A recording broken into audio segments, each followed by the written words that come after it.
Olá, meus amigos. Deus abençoe a todos em nome do Senhor Jesus.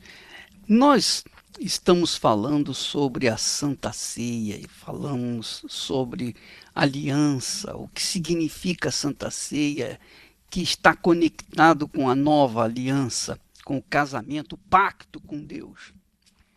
Neste domingo, nós vamos celebrar a Santa Ceia em 3 horários: pela manhã às 7 e às 9h30 e à tardinha às 6 horas da tarde.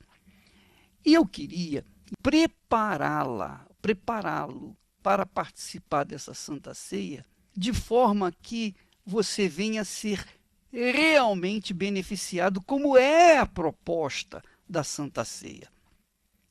A proposta da Santa Ceia é que ela venha beneficiar, curar os enfermos físicos e curar os enfermos espirituais. Não que a pessoa vá ser perdoada depois de participar da Santa Ceia. Não, não é isso. É antes.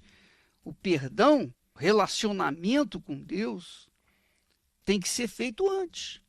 Para que depois, quando você participar da Santa Ceia, então você venha ver a liberdade que foi providenciada nessa aliança que Deus fez com você. Quando Jesus instituiu a Santa Ceia, ele o fez enquanto participava, junto com os seus discípulos, da Páscoa. Diz o texto sagrado que enquanto eles comiam da Páscoa, tomou Jesus um pão e, abençoando-o, partiu e o deu aos discípulos, dizendo: isto é o meu corpo. Quer dizer, a Santa Ceia veio existir a partir do dia em que Jesus comemorou, celebrou a Páscoa. A Santa Ceia não pode ser considerada algo monótono, ela tem que ser considerada algo muito festivo, muito alegre, porque da mesma forma como a Páscoa foi participada com alegria, porque na noite em que o anjo da morte passou e matou os primogênitos dos egípcios, enquanto eles estavam chorando, os filhos de Israel estavam comemorando a sua libertação, porque naquele dia, no dia seguinte, ao amanhecer, eles estariam saindo da escravidão, saindo do Egito, saindo do jugo egípcio para a terra prometida. Ora, quando Jesus celebrou a Páscoa com os discípulos, naquele momento, Jesus instituiu a Santa Ceia. Quer dizer, assim como a Páscoa é importante para os filhos de Israel, para o povo de Israel, também a Santa Ceia é importante, muito importante para os cristãos, os verdadeiros cristãos. Qual foi o benefício da Páscoa para os judeus? Que eles saíram do Egito na noite em que houve a Páscoa. Então eles estavam celebrando, comemorando a sua libertação. E a mesma coisa deve acontecer com aqueles que são verdadeiramente cristãos, porque essa é a proposta de Jesus. Agora, é claro que quando uma pessoa participa da Santa Ceia, ela tem que ter essa consciência, ela tem que ter a consciência de que ela vai assentar-se ao lado do Senhor Jesus na mesa e participar do pão e do vinho representantes do corpo e do sangue do Senhor Jesus. Ora, minha amiga, meu amigo ouvinte, quem pode e quem não pode participar da Santa Ceia? Quem deve e quem não deve participar da Santa Ceia? Ora, assim como a Páscoa era uma obrigatoriedade, aliás, era não, é uma obrigatoriedade entre os filhos de Israel, entre o povo de Israel. Em todo o mundo, eles celebram a Páscoa porque há uma determinação divina em que eles deveriam participar da Páscoa todos os anos e como mandamento perpétuo para todas as gerações. Então isso aconteceu. Você pode ler isso lá em Êxodo, capítulo 12, versículo 14. A Páscoa foi instituída por Deus para ser celebrada com alegria, como uma solenidade perpétua para todas as gerações dos hebreus. Ora, a mesma coisa diz respeito à Santa Ceia. Quer dizer, você vê um paralelismo entre a Páscoa e a Santa Ceia. Ora, a Santa Ceia também tem que ser participada de forma exemplar.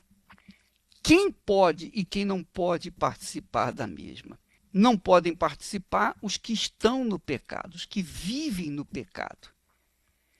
Há igrejas, há denominações evangélicas que proíbem as mulheres que estão no seu período menstrual de participarem da Santa Ceia. Isso é um absurdo, porque a mulher, coitada, ela não tem nada com isso, até porque isso é uma coisa normal. O que tem a ver uma coisa com a outra? A mulher que está no período menstrual não significa que ela esteja em pecado de forma nenhuma. Não tem nada a ver uma coisa com a outra. Ela pode participar desde que ela esteja vivendo em santidade, vivendo pela fé. Porque é como o apóstolo Paulo disse, né, que aquele que participa do corpo e do sangue do Senhor Jesus indignamente, quer dizer, no pecado, então está participando de juízo para si mesma. Juízo para si mesma. Quer dizer, ele ensina que todas as vezes que nós comermos o pão, bebermos o cálice, nós anunciamos a morte de Jesus até que ele venha. Quer dizer, anunciamos uma coisa que já aconteceu. Jesus não vai morrer outra vez. Mas anunciamos ou levamos à memória, trazemos à memória que ele morreu. Quer dizer, ele sacrificou a vida dele, ele fez a parte dele e cabe a nós fazermos a nossa parte. Da forma como ele fez a parte dele, nós também temos que fazer a parte nossa. Porque isso se chama aliança, isso se chama pacto ou concerto, como queira. Mas o fato é que é uma aliança. Na Santa Ceia, nós temos, então, a participação do Senhor Jesus e nossa. Nós estamos sendo coparticipantes dessa aliança. A aliança, que Jesus fala, aliança no meu sangue, está se referindo a uma aliança entre duas pessoas. Quer dizer, Deus, o Senhor Jesus, e a pessoa que participa da Santa Ceia. Então, quando nós participamos da Santa Ceia, nós temos que ter essa consciência. Nós não estamos comendo um pedacinho de pão, bebendo um pouquinho de suco de uva. Nós estamos participando espiritualmente de simbolismo que representam o corpo e o sangue do Senhor Jesus. Portanto, é algo estritamente espiritual e não tem nada a ver com a mulher esteja ou não vivendo os momentos, né, os dias das suas regras. Agora, é importante também frisar a respeito daquelas senhoras, senhores, aquelas pessoas que vivem há muitos anos, elas vivem uma união não legalizada. Quer dizer, elas não se casaram legalmente, no papel, mas elas vivem uma para a outra. Ele é o chefe de família, ela está ali como a mãe, como auxiliadora do seu marido, embora não tenham casado no papel, ainda assim eles são casados diante de Deus. Por quê? Porque quando eles conheceram Jesus, eles estavam nessa situação. Eles viviam amigados. Aí foram perdoados, foram lavados, purificados e continuaram a viver uma vida conjugal sem ser legalizada. Então essas pessoas, elas têm o direito de participar da Santa Ceia, porque elas foram chamadas dessa forma. E agora elas, depois que aceitaram Jesus, têm o direito de participar da Santa Ceia. Então, é como diz o texto sagrado, né? Venha como estás. Jesus disse, vinde a mim. E ele não exige, ele não faz objeção que a pessoa seja assim assado. Ele apenas quer que a pessoa venha se arrepender dos seus pecados e venha viver uma vida correta, viver pela fé. Então, o casal que já há tempos está casado, não legalmente, mas está casado, está unido, já é uma só carne, já tem filhos, enfim, conheceram Jesus agora, então esse casal tem o direito de participar da Santa Ceia, desde que estejam vivendo em plena harmonia com a fé, a consciência limpa, desde que estejam vivendo limpos diante de Deus. Agora, também há o fato de pessoas na igreja que conheceram Jesus solteiras e se converteram, foram aceitas, etc., foram batizadas nas águas e batizadas com o Espírito Santo. Porém, com o decorrer do tempo, elas se acham com o direito de se juntar com outras pessoas. E aí elas estão cometendo o pecado. É diferente. Elas se converteram, eram solteiras. E depois que se converteram, então se uniram com outra pessoa. Por exemplo, ela se uniu com outro, um rapaz, ou ele se uniu com uma moça, sem casar. Então, isso já é bagunça. Isso se chama desordem. Nós temos que colocar os pingos nos is. Presta bastante atenção. A pessoa está vivendo lá fora no pecado, mas ela está casada ou amigada com outra pessoa, já há tempos, há anos. E elas se converteram, eles se converteram, entraram na igreja, entregaram sua vida para Jesus, começaram a ser fiéis na sua vida, na sua comunhão com Deus. E, obviamente, essas pessoas foram chamadas, escolhidas por Deus, estando amigadas há muitos anos. Ora, se Deus as aceitou, quem somos nós para colocar qualquer obstrução na participação da Santa Ceia? Então elas podem participar. Agora, a pessoa está na igreja, solteira. Aí conheceu Jesus assim, solteiro. Aí quer se casar, mas não conseguiu o casamento. Encontrou um rapaz ou encontrou uma moça lá fora, ou mesmo dentro da igreja, e resolveram se juntar porque acharam ou acham que porque a fulana ou fulano não são casados e estão participando da Santa Ceia.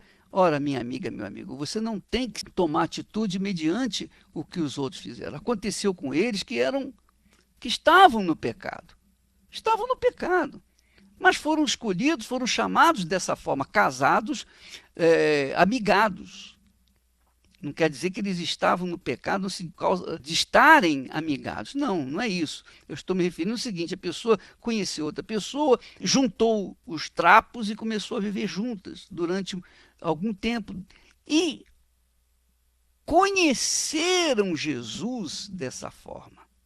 Foram perdoados, foram libertos dos demônios, foram libertos dos seus vícios, foram libertos do pecado. Estão vivendo um para o outro. Então, mesmo que não tenham casados no papel, eles têm o direito de participar da Santa Ceia porque estão vivendo em santidade, pela fé. Porque uma vez que eles se uniram, são uma só carne. Agora, não é o caso de outras pessoas que estão na igreja, que já foram perdoadas, já foram lavadas, estão vivendo pela fé, mas decidiram juntar suas trouxas com outras pessoas, ou cônjuge, seja o homem, seja a mulher, resolveram juntar as coisas e viverem juntos. Ora, isso se chama desordem. O reino de Deus é feito de disciplina, de ordem. Então, a igreja é ordem, é disciplina, é o reino de Deus. Jesus é o Senhor, é o noivo, a igreja é a noiva. Então, o casamento se dará quando o Senhor Jesus tomar a sua noiva. Ora, minha amiga, meu amigo, há uma disciplina, há uma ordem. Então você não pode querer dar um jeitinho brasileiro para contornar a sua situação. Ah, fulana não é casada, mas vive junta e tal, e eu também posso viver junto. Não, você não pode fazer isso. O casamento é uma instituição aprovada por Deus. Porque se a pessoa partir do princípio que ela pode se juntar com um e depois, eu desfaz aquele ajuntamento, junta com o outro, isso se torna uma bagunça. Então o casamento é uma aliança. Então na Santa Ceia, a pessoa tem que estar vestida de roupas brancas. Ela tem que estar limpa. Ninguém se senta à mesa sujo, não é verdade? Tem que estar limpo para sentar-se à mesa e poder comer a sua refeição. Ora, muitas pessoas procuram contornar a sua situação. Bom, já que eu não casei, vou ficar vivendo junto com fulano. Não é assim. Não pode ser assim. Isso é pecado. Se você participa da Santa Ceia vivendo no pecado, minha amiga, meu amigo, então você está tomando juízo para si próprio, você está se autocondenando, porque você tem que estar limpo para participar da Santa Ceia. É por isso que o apóstolo Paulo diz assim: examine-se, pois, o homem a si mesmo, e assim coma do pão e beba do cálice. Examine-se, você tem que examinar a si próprio. Se você juntou com alguém, antes você já estava salvo, mas aí você resolveu juntar-se com alguém, você está cometendo pecado. Você tem que se casar nos parâmetros da lei, viver a vida de forma digna. De forma que você é mulher de um só marido, ou então você é marido de uma só mulher. Então você examina bem a sua vida. Bom, eu vivo uma vida em paz com a minha esposa, com o meu marido. E eu vou dizer mais, eu vou dizer muito mais para você. Se você verificar direitinho, essa disciplina do casamento, ela tem muito a ver com a disciplina da fé. Por exemplo, eu falo por mim, se eu vivo em paz com a minha esposa, se nós vivemos em paz entre nós, se nós temos a nossa consciência limpa, vivemos um para o outro, então o nosso relacionamento com Deus, o relacionamento pessoal com Deus, vai bem, está saudável. Por quê? Porque a nossa aliança com Deus, ela se reflete na aliança que nós fazemos entre nós, casal. Ora, se eu tenho uma aliança com Deus, mas me ajunto com um e vivo juntado com o outro, tendo feito aliança com Deus anteriormente, então eu estou bagunçando, eu estou colocando em desordem a minha fé. Porque o casamento, minha amiga, meu amigo, é um símbolo de Jesus e da igreja, da união de Jesus e da igreja. Então, a pessoa não pode, de forma nenhuma, considerar o casamento de qualquer maneira. Não, eu vou juntar e se der certo, amém. Se não der certo, eu troco. Não é assim, não é uma roupa que você coloca e troca no dia seguinte ou no domingo seguinte. Não, não é assim. Quando a gente casa fazendo uma aliança séria. Nós levamos o nosso pacto na seriedade. É isso que Jesus passa com respeito à Santa Ceia. Portanto, minha amiga, meu amigo, aprenda isso. Eu me lembro que quando eu tive meu encontro pessoal com Jesus, eu queria me casar.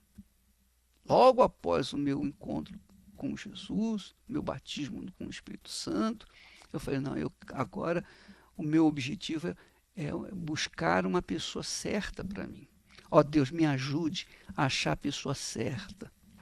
A Esté, por sua vez, estava orando da mesma forma. E Deus marcou esse encontro e nós nos casamos. Eu sabia que o meu relacionamento com a minha esposa, com a minha futura esposa, dele dependeria a minha salvação. Ué, bispo, que é isso? O que o senhor está falando? Quer dizer que a minha salvação depende do meu casamento? Exatamente. É exatamente. Porque se eu considero a Esther, a minha esposa, como a igreja, então eu represento Jesus para ela. Se ela me considera como Jesus, ela é a igreja de Jesus, é a noiva de Jesus. Então, tem tudo a ver se nós, na prática do dia a dia, valorizamos o casamento, o marido ou a mulher, se nós consideramos os valores espirituais como a fidelidade, a lealdade, nós também automaticamente estamos valorizando a nossa aliança com Deus. Você sabe que o próprio Deus diz que abomina, que odeia o adultério, odeia quando há uma repulsa do marido para com a mulher ou da mulher para com o marido. Então, nós temos visto isso no dia a dia. Se eu estou em paz com a minha mulher, é sinal que eu estou em paz com Deus. Deus está em paz comigo. Se ela está em paz comigo, então eu estou em paz com Deus. Essa é a realidade. Porque ela representa Deus para mim, eu represento Deus para ela. Essa afinidade física tem tudo a ver com a nossa afinidade espiritual. Por quê? Porque a nossa vida, minha amiga, meu amigo, é como a cruz. No relacionamento você e Deus, representa a haste vertical, é representado pela haste vertical da cruz. E o seu relacionamento, seu casamento, são os braços dessa cruz. Não existe cruz sem braços. Então, para que haja a cruz que Jesus nos exorta a carregar, nós temos que estar bem casados, vivermos em paz, vivermos em comunhão perfeita. E isso é um sintoma, é um sinal da nossa aliança com Deus. Então, nós queremos deixar aqui bem claro que se você começou na fé, você não pode partir para a carne. Nós não podemos, porque eu estou livre, Jesus me libertou, estou livre, agora eu posso partir para a carne. Não, minha amiga, meu amigo, você tem que manter a fé. Jesus disse: quem quiser vir após mim, negue-se a si mesmo, tome a sua cruz e siga-me. Quer dizer, sacrifício, o preço que nós pagamos pela nossa salvação. Vamos orar agora em nome do Senhor Jesus.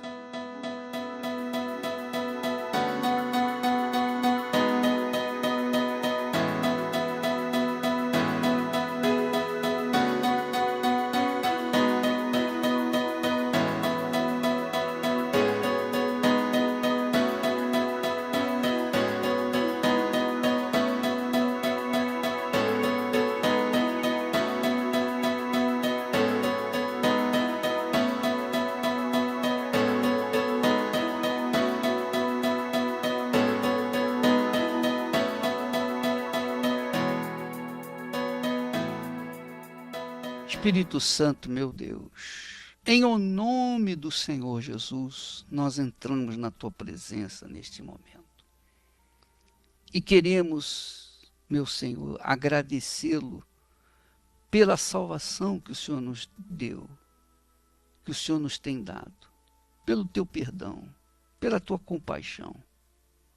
Eu peço, meu Pai, contudo, que o Senhor venha usar cada um de nós, de acordo com a tua vontade aqui neste mundo, para que o teu reino chegue a mais pessoas, para que a tua vontade seja feita aqui na terra.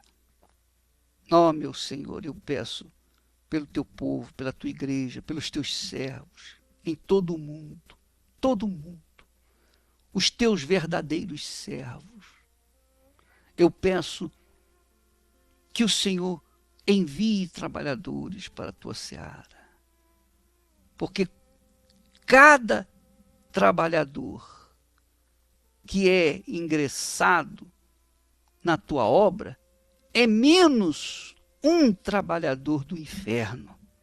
Essa é a realidade.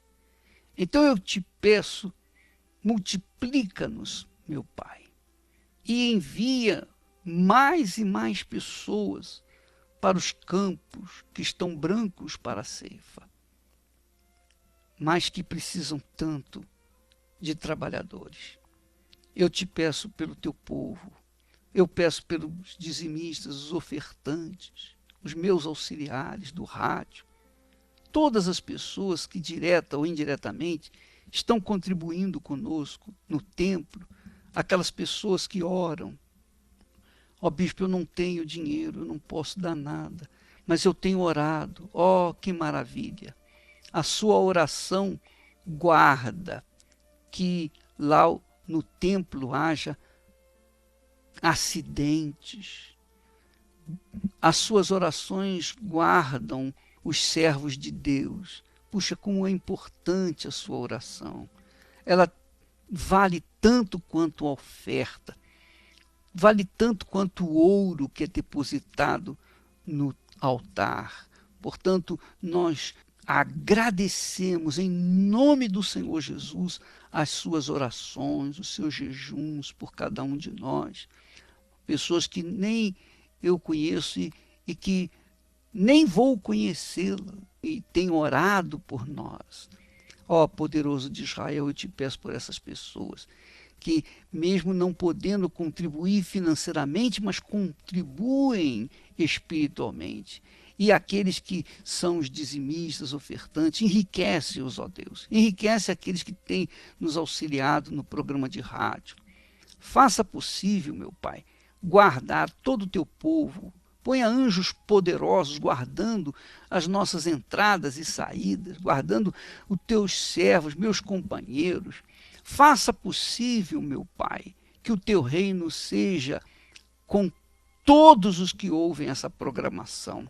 Eu te peço, Espírito Santo, não nos deixes cair em tentação, livra-nos de todos os males físicos e espirituais, porque teu reino, o poder e a glória para sempre. Eu peço também que o Senhor nos perdoe os pecados, como nós perdoamos aos nossos devedores, e prepare-nos a todos para participar da celebração da Santa Ceia neste domingo em todas as igrejas universal do Reino de Deus. Em nome de Jesus eu te peço e agradeço, e todos que creem digam amém e graças a Deus.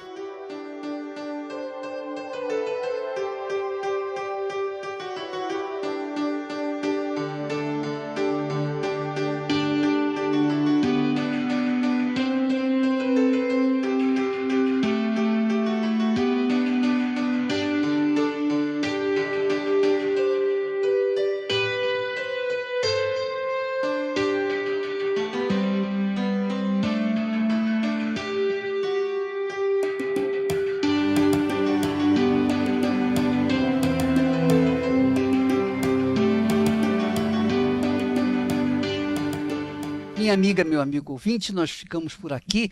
Prepare-se para este domingo, tá bom? Venha com vestes limpas, venha preparado para sentar-se à mesa com o nosso Senhor Jesus Cristo, ficar lado a lado com Ele, tá bom? Domingo, 7, 9h30 e 18 horas. Deus abençoe e até lá em nome de Jesus.